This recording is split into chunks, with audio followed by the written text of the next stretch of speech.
As a fan of the genre, I have a lot of ideas for many different fighting games bringing together characters from all kinds of series. But out of all my unrealistic ideas, there's one I thought, hey, this might actually work. A fighting game based on the Yakuza slash Like a Dragon series. Big, huge, over-the-top fights are a huge part of the series, and besides a few instances, there hasn't really been a big crossover pitting a bunch of its characters together. So I thought it would be cool to make an idea for a fighting game crossover between the Yakuza series, with all the mechanics, stages, and characters. I think there's a lot of potential in the idea really, and I hope fellow Yakuza fans, or maybe non-Yakuza fans who are bored enough to watch a video on a game they barely know about, can have as much fun watching this as I had making it. With that, I present to you my concept, my pitch if you will, for Like a Dragon All-Star Tournament. Get it? I took the name from Yakuza 3, the minigame, you know? The All-Star Tournament? Yeah, proud of that one. Now before I go into it, how would this game really play? Well, I think the most fitting thing would be a 3D style, playing like Tekken or Virtua Fighter. They can probably even reuse some Dragon Engine models from the games and movesets ported into this gameplay style. To be clear, if you want a game that's not like this, that's perfectly fine, that way of playing would probably be more Yakuza-like and true to the series, but I do think this game should theoretically target the fighting game community demographic more, and bringing a new style of fighting to the Yakuza series. That's just my preference though, of course. I can definitely see a game like this happening otherwise, and it could definitely be fun if it happened otherwise. Also, unless I'm mistaken, the last original Sega fighting game was in 2014, so come on, we need a proper one, like now, please. The base game roster here is made up of 18 characters, so without further ado, here they are, starting with the 4 characters everyone knows for sure is gonna be here.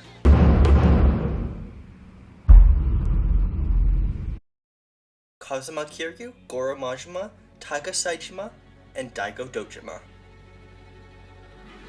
I'm imagining these would be the first 4 announced characters, because they're definitely portrayed as the Yakuza 4, the 4 big modern legends of the Tojo clan.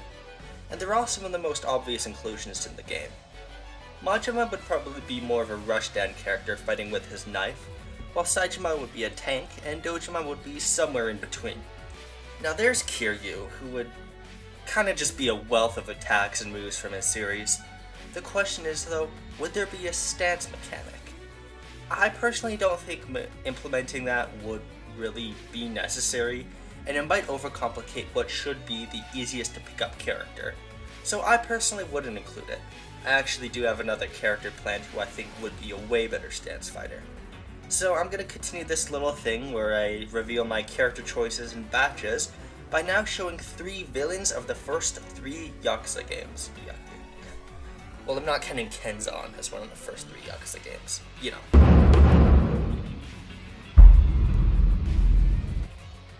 Nishiki, Ryuji Goda, and Yoshitaka Mine. They were the final bosses of the first 3 games, and yes, death isn't stopping someone from being in this game. These 3 are probably some of the most iconic final bosses too. And don't worry, some other final bosses will come eventually. So I'd say these 3 picks are obvious as well. Mine might be a little less obvious, but he's still really popular even if some people don't like Yakuza 3 as much. Which is wrong. You're wrong if you don't like Yakuza 3 as much. Plus, Mine's moveset is largely taken from Spike Oats, so it would be cool to see that in a fighting game. Nishiki could have costumes based on both his Yakuza 1 and 0 designs, and really, I can just see this game having tons of costumes in general, referencing parts of this series. So yes, Ono Michio has a chance, as a costume. Anyways, well, there's another super obvious character I forgot.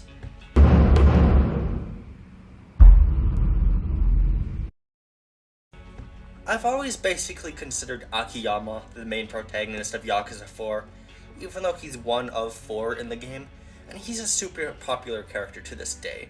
He's often considered one of the series' mainstays, along with Kiryu and those other guys whose last name ends with Ma. His moveset emphasizing kicks is pretty iconic as well. And then next up is that character I talked about earlier who I'm envisioning as a stance fighter.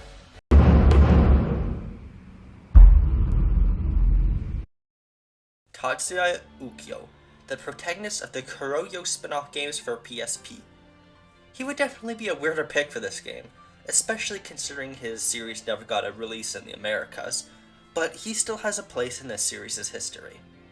The Kurohyou games have a big emphasis on fighting, as well as a Colosseum being their main story setup, and the dev team was actually famous for making a fighting game.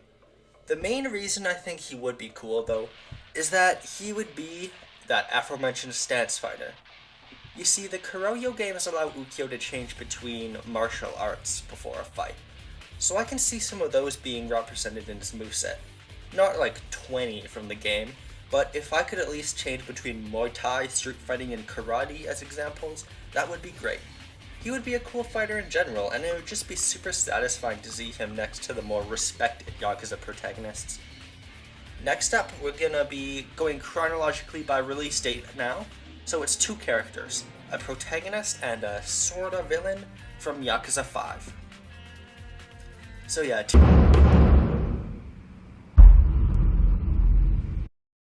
two very different characters here, Tatsuo Shinada and Masaru Watase. Shinada is like Ichiban if he was more pathetic and had given up on life and was nothing like Ichiban. He's a protagonist introduced in Yakuza 5, and even though he hadn't returned since, he's another character that a whole lot of people want to return. I ended up not including Tanimura at all in the base game, by the way, so apologies, I suppose. Shinada's playstyle would also be unique, having him fight with a baseball bat and other items, which is something he has in common with Ichiban. I wonder, will Ichiban ever be in this roster? Anyways, Watase, on the other hand, is the chairman of the Omi Alliance. He has had a fairly important role in Yakuza 7, Gaiden, and of course Yakuza 5, enough to get him on this roster. I've honestly really started to like him as a character, and I hope he gets some future role in the series. Next up, we got some villains again.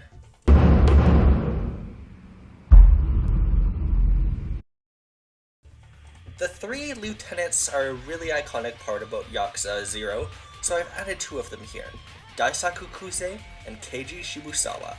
Shibusawa is the final boss of the game, and Kuze is notorious for reappearing a ton in the game, and his boss fights might even be more iconic than Shibusawa somehow. Plus, I don't think I need to explain how iconic Yakuza 0 is. Sense. Adding two characters from it makes sense. Also, I said this in my last Yakuza video, but huge shout out to community legend DevilLeon7 for letting me use his footage in this video. Although, if you are watching this and you know about Yakuza, you probably don't need me to tell you he's a good creator. I thought I'd cover my bases and add the first three party members of Yakuza Like a Dragon: Ichiban, Adachi, and Nanba. It might be uninteresting to not have any other party members for the base game, but I can't really have Adachi without Nanba, and then anything more than three characters might be overkill, so yes, this is the representation for Yakuza Like a Dragon. To not overcomplicate things, these characters would take moves from their initial jobs, and it would be neat to see how their special attacks can translate into fighting game moves. In fact, I made the joke about Shinada also using a baseball bat, but I think Ichiban would play quite differently, because of those moves. And since he's a main character, I can see Ichiban also being one of those beginner-friendly characters. Adachi could be another grappler, since it's kinda hard to get those in a game like this, and I can see a Nanba having some move where he can heal himself for a limited number of times. With that, there are two more base game characters left to go.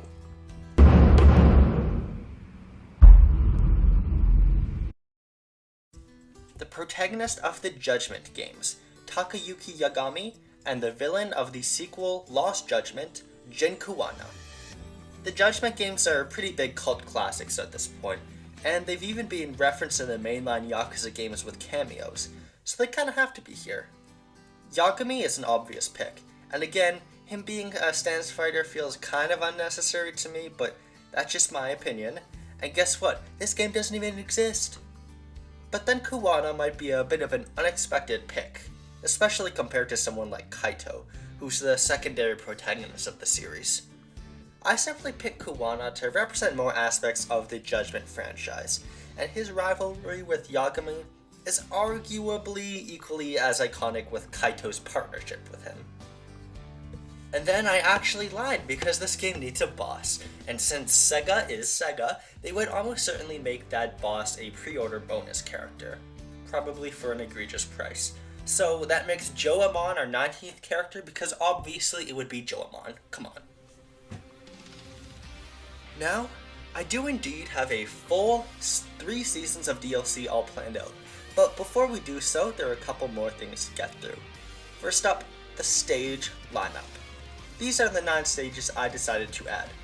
Tenkaichi Street, Millennium Tower Rooftop, Purgatory Coliseum, Batting Cages, Toju Clan HQ, Bishamon Bridge, Hamakita Park, Seiryu High, and Aloha Beach. I just think it's a good collection of locations from across the series that have returned, or just represent a lot of aspects of the franchise. Kamurocho is well represented with Tenkaichi Street, the Millennium Tower, the Coliseum, and Tojo Clan HQ, while not adding too many stages where the surroundings are just a city. Bishamon Bridge represents Sotenbori, and I do hope this game has stage-specific KOs, because it would be so funny to knock people into a river. And then Hamakita Park and Aloha Beach represent Yakuza 7 and 8 respectively. I chose Hamakita Park specifically just because I think its location would be interesting. And then Seiryu High adds more representation for Ijincho and the Judgment series in general. I'm also gonna go completely out on a limb and add a wild idea. Poundmates, the assists of this game. Each of these characters can go out for a second or two to be a sort of combo extender. I'm not gonna list out what each character will do because that's gonna be boring. I'll add 20 in total and just go through some names here. The thing is though, I'm gonna try to keep these to characters there's not that high of a chance becoming a fighter. Just because this is where we get to add a bunch of wacky Yakuza characters, and I hope these Poundmates don't really influence speculation that much, you know? I don't want to create a Waluigi effect. So here's the Poundmates. Gary Buster Holmes, Haruka Sawamura, Sotaro Komaki, Lau Kalong, Kaoru Sayama, Susumu Gondawara, Mr. Try and Hit Me, Ferocious Tiger, Andre Richardson, a zombie, like the zombies from Dead Souls. Oh man. Okudera, Pocket Circuit Fighter, Munon Suzuki, Soamon, Mr. Libido, Hangman, Nancy-chan, Taro Higashi, Hanawa, and Charlie. I'm sorry, like some of those reading them out just make me laugh. I love this series so goddamn much. So yeah, that's just a random idea I had to add some wacky parts of the franchise. And I'm very sorry for not including Gary Buster Holmes as a playable character, but I promise, I came so close to adding him. I promise. That's about it, so now that this base game is done, I'll introduce the DLC characters.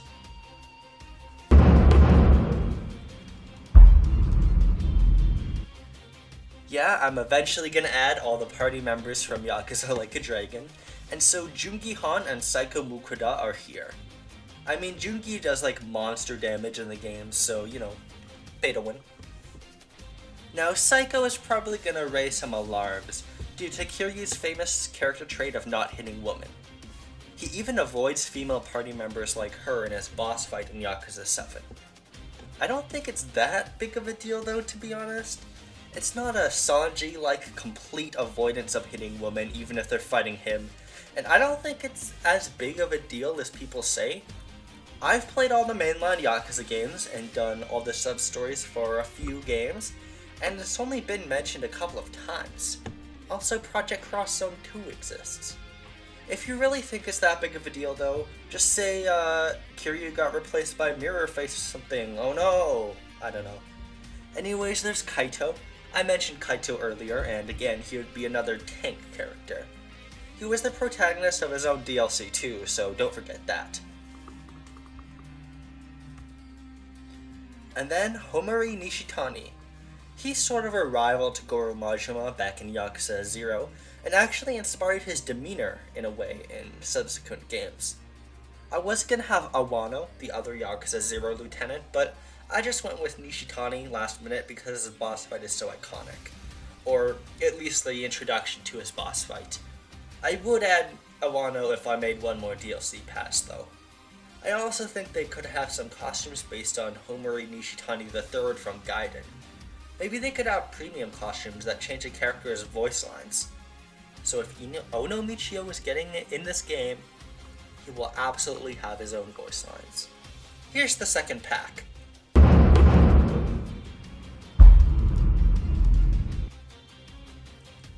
Okay, there we go. With Zhao, it's finally all the party members from Yakuza Like a Dragon. Finally. Well, except the person they need a license to use. Zhao could also probably have a move where he uses some of his classic dim sum to gradually revive his health. Then I'm introducing Sakamoto Ryoma, the protagonist of Like a Dragon Ishin. He was a long time coming, and another protagonist of a Yakuza spin-off. I imagine him being one of those hard-to-master characters, with all sorts of tech involving his swords and guns and evasions. I guess you can make him a stance fighter. Then, to represent some more aspects of Yakuza, I have Shintaro Kazuma and Rikiya Shimabukuro from Yakuza's 1 and 3. If I'm gonna be honest, I don't have that many crazy ideas for their moveset, but they're just nice characters to have. Joji Kazuma could also be a premium costume for Shintaro.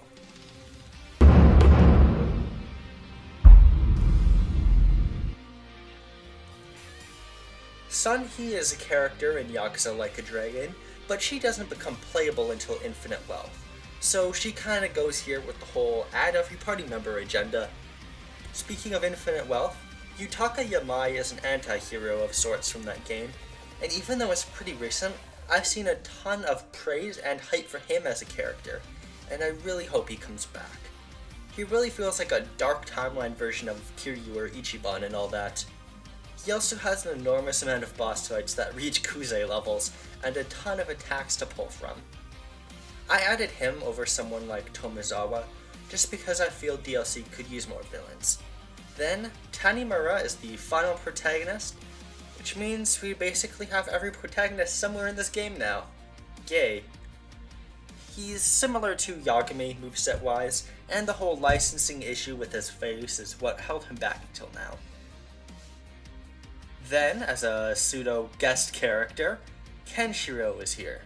I will always consider Fist of the North Star Lost Paradise to be a real Yakuza game, and he deserves it. He deserves to be here.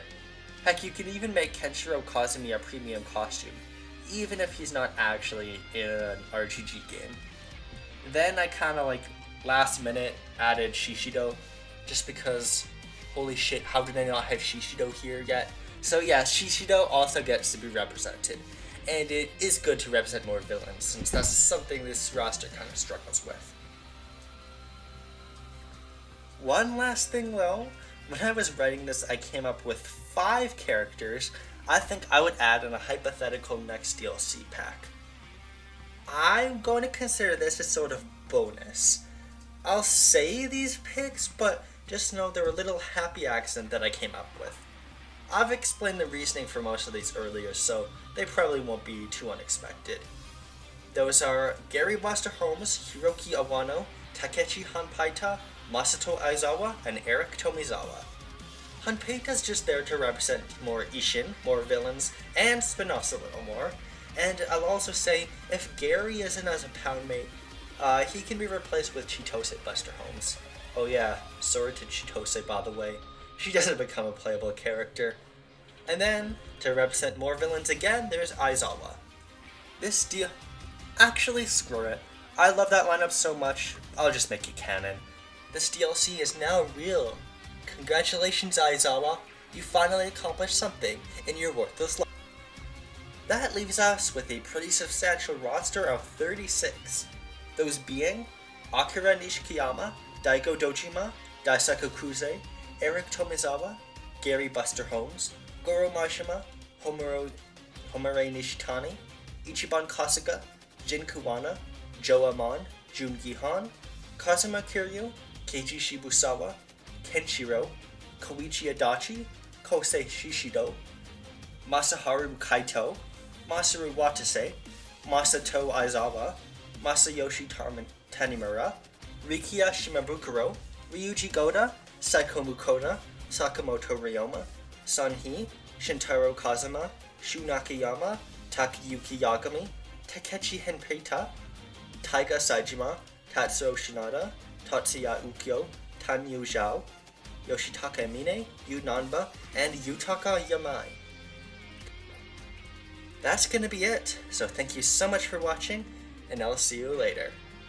Again, I hope you have a lot of fun watching this, and I'm sure if we make a change.org petition, or just beg hard enough on Twitter, this game could definitely be made.